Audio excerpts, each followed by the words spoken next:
Welcome back. We're getting near the end of the course, and in this lesson, we're going to do things a little bit different. We've already built several listing and detail pages. So now in this lesson, we're going to test your knowledge. I'm going to start at the beginning of the lesson by showing you the final result that we're going to work towards. And then I'm going to ask you to pause your video and for you to go and try and build that final result. And then once you're ready, you can continue to play the video and I'll go over that final result with you. Are you ready? I think you are. If you're nervous, it's okay. Everybody's nervous. But let's get on with this lesson by showing you what we're going to be building in this lesson. So your mission for this lesson is to go off and create the sales orders and sales detail page. Now, let me give you a couple of requirements. For the sales orders page, we're going to keep our banner here, our static block. And then we're going to go down here and we're going to use a list block. And we're going to structure it in this way where we have our search bar, we have our filter, and we have our listing this way. We're going to show the order number, order ID items, and order date. This can be up to you. You don't need to do exactly this, but try to keep it similar to this structure.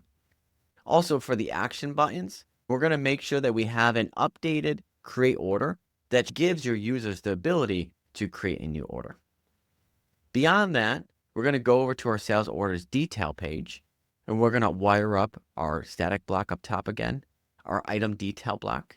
And within the item detail block, we're going to have our confirm order, update status, delete order. I'm going to leave it for you right now to figure out what these permissions are. Finally, we're going to have our table block. And the table block is going to be using the sales order items here. And this is going to be showing you all of the items that belong to this overall sales order. So if you remember back in the table, we have this sales order and sales order items. And so for a sales order, they have multiple items that make up that order. And so in this block here is how you're able to add the items to the related order. All right, so that's all I'm giving you for now. Now I'm going to ask you to pause your video and to go and try to make this sales listing and sales detail page yourself. And then when you're ready, whether you've built it or you just want to see the final result, come back, fast forward another 10 seconds, and then we'll go over it together. Welcome back. I hope you had success. Either way, I'm here to help you through it. So let's start with our sales order page, all right? And so right here, we have it listed as sales orders. Let's make sure yours follows that pattern as well. Beyond that, let's make sure that we're using a list block. It's tied to our sales orders.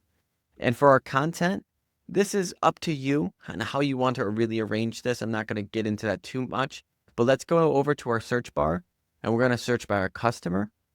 And for the filters, we're going to be using an order status with syncing it as source as well. For our action buttons, we have an action button, and we are going to allow both the sales manager and the warehouse manager to create new orders this time around. We're going to go into our add record, and we're going to look at a couple things here. We want to pull in the customer's email. We want to pass in a status similar to what we did for the purchase orders, showing a new value for this. And then also, we want to pull in the related salesperson that's responsible for this order. Because again, we're mapping these orders to the salesperson, and we want to make sure that we can figure out who has the amount of orders or who has the most orders for each salesperson as well. So we need to map this. Now, you can choose to do this with a dropdown where we select that value, or you can also pass it via a hidden field by using the logged in user's email to map it to that related salesperson as well. But I think this gives more ability for even warehouse managers to create orders and assign up to salesmen or saleswomen in this way. So we're going to keep it like that. All right, so we have our sales order page. It's configured. Now let's go over to our sales detail page and see how we're doing this. First up, we have our item details block. And the content here, it's really arbitrary. It's up to you and what you want to showcase. But generally, the gist is we're showing top level data. If you want to show order items or not, maybe this doesn't make as much sense in that way, but you can show a lot of different ways to showcase this order or not in that way. You can even just take that off and then also bring it down here and just do the products that way. So totally up to you on how you want to show the data coming through here. The big important part is that you have it set up and then we get to the action buttons here. And so with these action buttons, again, we are going to allow all of our users to do it. But there are some updates here that we are going to look through together. So for this specific button, confirm order. It has a one-click update. And what we're doing is we're saying that the status is confirmed. So if this order needs to be submitted, originally the status is new, we're going to go in here and confirm that status. All right. And we're doing this in a way where we're saying we're only going to show this button when the status is new. So meaning we don't actually want the order to be confirmed if it's already confirmed. So by using this on specific records filter option here, we're able to say, hey, if the status of this record is new, then let's give the warehouse manager or the sales manager the option to confirm, all right, I'm ready to send this order in, kind of thing.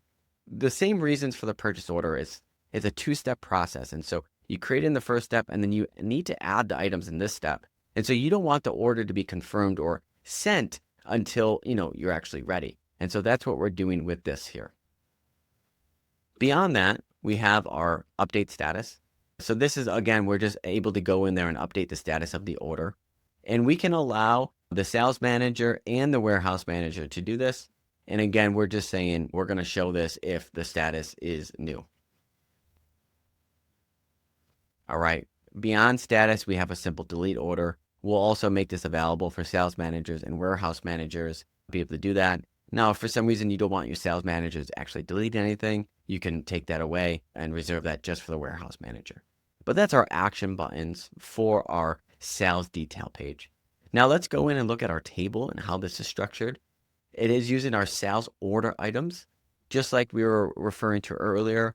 A sales order is the parent, and then we have children elements within that parent that are picking the items that are selling, and then they get attached to that cell there. So here we have a list of items, and we're also using a conditional filter showing, just like we did for the purchase orders, all of the sales items that belong to this sales down here.